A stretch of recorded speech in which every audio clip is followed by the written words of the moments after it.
Bonjour, moi c'est Loïc Aïla, Justin pour les autres. Et oui, je l'ai rencontré. Tout a commencé le jour où on déménageait. On quittait Petro Congo pour aller vers Limité, Salongo et Bonhomme, à Kinshasa bien sûr. J'étais en train de dessiner, vu que j'étais resté avec les histoires pour surveiller. Je m'ennuyais alors je me suis mis à dessiner comme d'habitude. Alors j'ai eu un drôle d'effet. J'avais l'impression que mon côté gauche était aveuglé. C'est comme si je ne voyais pas. Je croyais que c'était l'œil gauche. J'ai essayé de fermer l'œil gauche. C'était le même effet en fait. Je comprenais pas qu'est-ce qui m'arrivait. J'étais en train de perdre la vue ou quelque chose dans le genre. J'ai continué à dessiner avec un seul œil. Je me disais que c'était juste un petit effet, que ça allait passer. Puis j'ai commencé à voir à droite, à l'intérieur, comme une petite douleur qui montait lentement. C'était petit et ça a grandi. C'était devenu atroce. C'était très douloureux. J'ai attendu, je crois que ça allait passer. Un petit effet, ça allait passer. Et c'était ce genre de douleurs qui... J'avais l'impression que vos méninges sont un peu comme s'il y avait un boulon qui tournait mal, un truc comme ça. Je sais pas vraiment comment expliquer, mais tout d'un coup, j'avais plus envie de rien faire. Je voulais plus dessiner. J'avais tous les corps qui transpiraient. J'ai essayé d'aller dormir, mais j'avais pas sommeil. Impossible de dormir. C'était très très douloureux. Et voilà.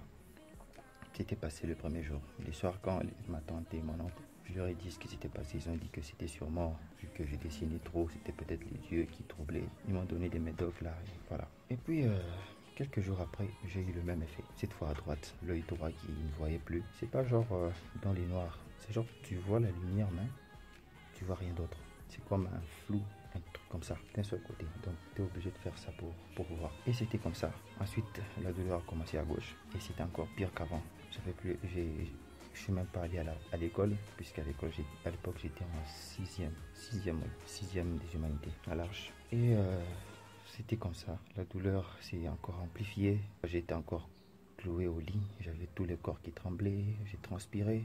Et quel que soit le froid qu'il faisait, j'ai transpiré. C'était à la fois effrayant et atroce. C'était vraiment très douloureux. J'avais même plus d'appétit. Et quand ça faisait comme ça, je perdais l'appétit durant 3 jours. Je mangeais et je sentais pas les goûts. Et puis, c'est revenu de temps en temps. J'ai vécu ça. Donc, parfois, ça venait 3 jours d'affilée. Ça vient aujourd'hui, ça vient demain, ça vient après-demain. Et voilà. C'est arrivé plusieurs fois. C'était comme ça. Et puis un jour, j'ai commencé à fréquenter une église, l'église de Christ Vainqueur, avec le pasteur Epaphras Langungu. On a commencé à aller là-bas. Le pasteur recevait chaque mercredi. Mercredi, les gens allaient le voir, ils lui parlaient de leurs problèmes et lui, il priait pour eux. Et je suis allé un mercredi. Je me souviens, j'avais 500 francs en poche. Je lui ai parlé de ce que j'ai ressenti. Il m'a juste regardé, il a dit que c'était le diable. Il a été plutôt direct, que le diable essayait de bloquer mon intelligence.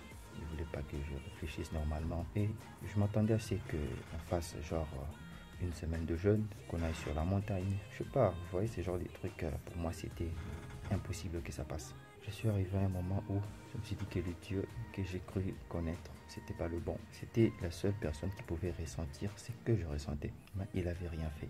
Croyez-moi, je peux prier. Je lui ai dit, si tu veux, je sais pas, demande-moi tout ce que tu veux, mais enlève-moi cette peine, enlève-moi cette douleur. Je suis allé même à la conclusion que Dieu n'existait pas. C'était une farce. J'avais connu le mauvais Dieu et voilà. Et je vous assure qu'à cette époque-là, si même le diable était venu genre me proposer un marché, j'aurais pas refusé. J'étais arrivé à un point où je pouvais accepter de tout perdre dans la vie en échange d'une seule chose, qu'on m'enlève cette douleur. Une fois c'est arrivé à la fac, un certain samedi, et j'étais obligé d'attendre jusqu'au soir avant de retourner chez moi. Tout simplement parce que je pouvais pas voir et avec la douleur, je pouvais même pas marcher. Donc c'est devenu trop sérieux, j'en pouvais plus. C'est pour ça que je suis allé à l'église. Et contrairement à tout ce que je croyais que le pasteur pourrait demander, genre il faut 50 dollars pour prier. Vous voyez ce qui se passe aujourd'hui. Mais non, il a juste imposé sa main sur ma tête. Et il a prié au nom de Jésus. Puis c'était fini. Quoi? C'est tout. Il a dit ouais, c'est fini.